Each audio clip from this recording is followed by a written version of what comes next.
I'm a 28 female. I'm one of 6 children. My parents divorced when I was young because my father had an affair. Despite how they ended, they worked through their differences, and now we're close friends. My mother was the first to remarry. Her husband passed in a tragic accident while she was pregnant with my little sister. My father legally adopted her as a baby, which didn't go over too well with his mistress turned wife. This was 2 years before they got married. Marie is a jealous-hearted and bitter woman. She has 3 children from a previous marriage. I don't know if she expected my father to ditch us or slack on his responsibilities, but it was always a problem when we were around or when he contributed financially to us. No one ever told me. It was things I overheard. Our family is close, so most of the time we're always doing something together. This past Christmas, I overheard Marie and my mother having an argument about her being at my father's parents' house, who still consider my mother family. They don't treat Marie as such, but it's more because of her attitude. They're cordial with her at best, but they don't invite her to do family things like they do with my mother. I won't repeat everything, it's too vile. But basically, she was telling my mother that she and my sister didn't belong there, that their presence was disrespectful to her marriage. My mother cried once she was alone, and though I was livid, I said nothing. My mother tried to cut out and leave earlier than usual, but I wouldn't let her. My mother isn't a confrontational person. She's the most loving, kind-hearted person you could ever meet. Which is why at every event we've had since, I low-key stalked my mother, just to make sure Marie stayed clear of her. My little sister graduated from high school, so I decided to throw her a party. I didn't invite Marie, nor her kids. My father had to work, but did get off in time to come. His phone must have died. Bad habit of this. My father had a few drinks, so I drove him home. Once Marie learns where my father has been, she snaps. She says, "You sent your father an invite, but you didn't send me one?" I told her I had my reasons. She tries to start with my father, but he was unaware that she hadn't gotten an invite. She starts saying things like we're ungrateful, that he lets us walk all over her. Lies. That we spend their money. Lies again. I understand under law that marriage is a unity thing, but she's never worked a day in her life. I asked, why would I invite you to my sister's party when you don't consider her my father's child? You disrespected my mother and even had the audacity to speak on her late husband. So therefore I didn't send you an invite. She stood there dumbfounded. My father demands to know what I'm talking about, and I tell him everything. His wife walks away crying. My father packed his bags and has been staying with me for the last couple of weeks, with his wife and her kids trying to harass me, but I blocked them. Not the a-hole. Sometimes the truth comes home to roost, and it ain't purty. Your dad deserves to know the truth since he knows all the context around it. It's up to them to figure a way out of it, if there is one. He likely won't take kindly to her uncharitable behavior, so whether that's viewed as a forgivable slip, assuming she repents and asks for forgiveness, or an unforgivable character flaw remains to be seen. Not the a-hole. There must be something special about the relationship your mom had with your dad if he adopted your baby sister after her husband passed. Even in spite of the unforgivable act of cheating, your mom is the love of his life. New wife likely knows this and is jealous. Not the a-hole. If something can be destroyed by the truth, it deserves to be destroyed by the truth. My, male 37, wife, female 34, was diagnosed with breast cancer for the second time in her life. It's been an incredibly difficult time. My wife is devastated. She's depressed. She started her treatment this month, and I'm not sure if she'll be able to get better with it since her mental health has been affecting her treatment. I've been low contact with my family due to some family issues between me and my sister. My sister did a few things in the past that caused this conflict. She disrespected my wife and called her useless for being unable to get pregnant. She made backhanded comments about my wife's condition in the past and said that she guaranteed my wife would get sick again. This all was just so exhausting, and both me and my wife couldn't handle this attitude anymore.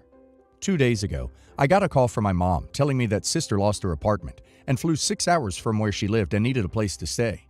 She suggested that I take her in. She told me that I needed to pick her up from the airport and take her to my house. I felt uneasy because my wife and I are already going through so much and don't need this stress right now, especially with dealing with my wife's mental issues.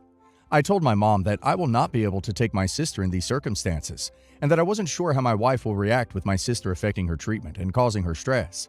I really don't want to add to my wife's suffering. My mom insisted and said I can't let my pregnant sister wander the streets in a city where she doesn't know anyone, and that she specifically flew 6 hours to stay at my house. She told me to go pick her up at 10 p.m. from the airport, but I didn't go. I turned my phone off, and the next day I turned my phone on and saw a massive amount of missed calls and texts from my mom berating me for not picking my sister up from the airport and causing her to spend the night at the hotel. She mentioned that my sister was upset, and my mom demanded I bring her to my house and said that she'd disown me if I leave my sister and refused to help her. She didn't even care how my wife was doing, nor even asked. I was so mad. I texted her once, telling her that I won't be letting my sister into my house, and her reply was that she'd disown me if I keep refusing, and that was the last time we spoke. I'm feeling a ton of pressure, and I just don't know how to deal with this. She kept saying she'd disown me, knowing exactly how my sister treated me and my wife in the past, and having her around my wife, especially now, is not good for her mental health. Not the a-hole. Chuck both of them out of your life. Good riddance. They are adults. Adults can pay to stay in a hotel, or, I don't know, call before buying a plane ticket? Duck them. Not the a-hole at all. Your sister sounds like she's been nothing but a negative presence in your and your wife's lives, at least lately, and could actively jeopardize her treatment. Right now, your wife's health is your priority. This could literally be a life or death matter. I suspect your mother and sister knew this would, rightfully, be your reaction, because they didn't bother telling you she was coming until she was already on her way. They were hoping to ambush you and force your hand out of guilt. If your mother is so concerned about your sister's welfare, why isn't she opening her home up? As far as being disowned, you're an adult. This is an empty threat aimed only at causing guilt. There's nothing your mother can actually do to you.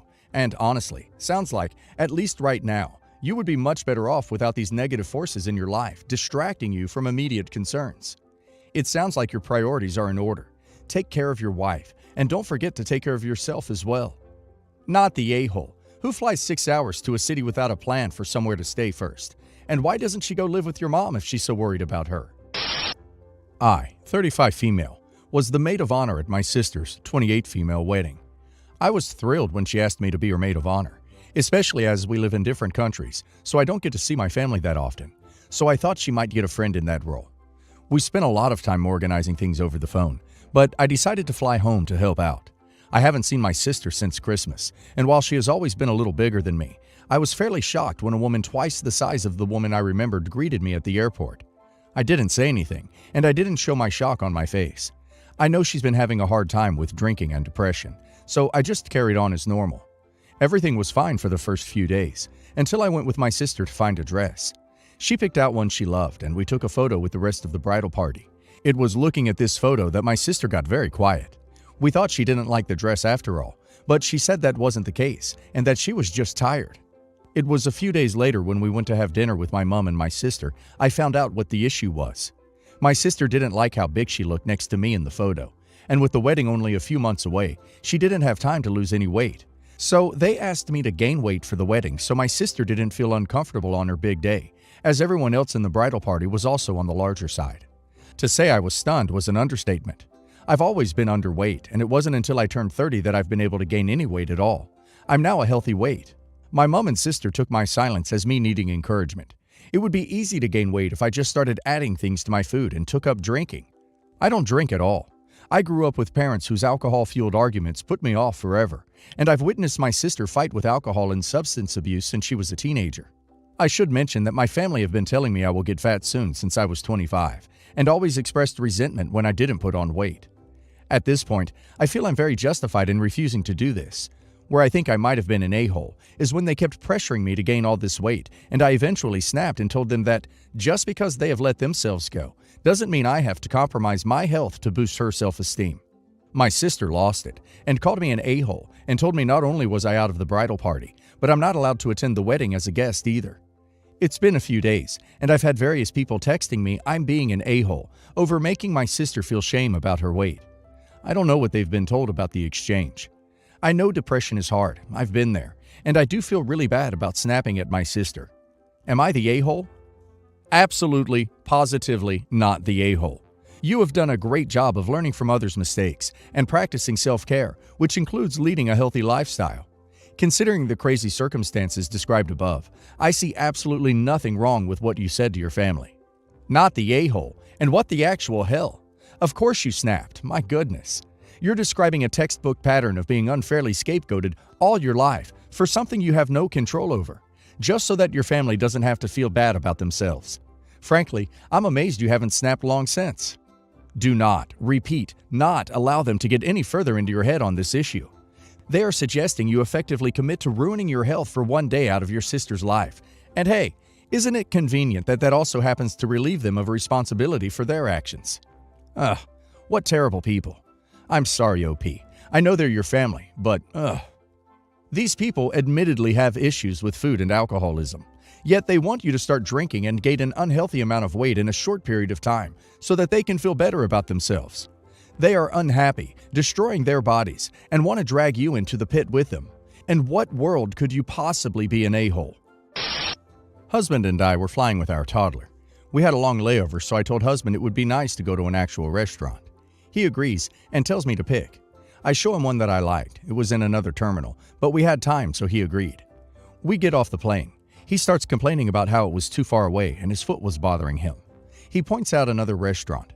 I asked if he wanted to go there instead. He says no. As we were walking more, I told him I wasn't married to that other restaurant, and if he sees something else he likes along the way, to pick that one. He says no, he wants to go where I want to eat.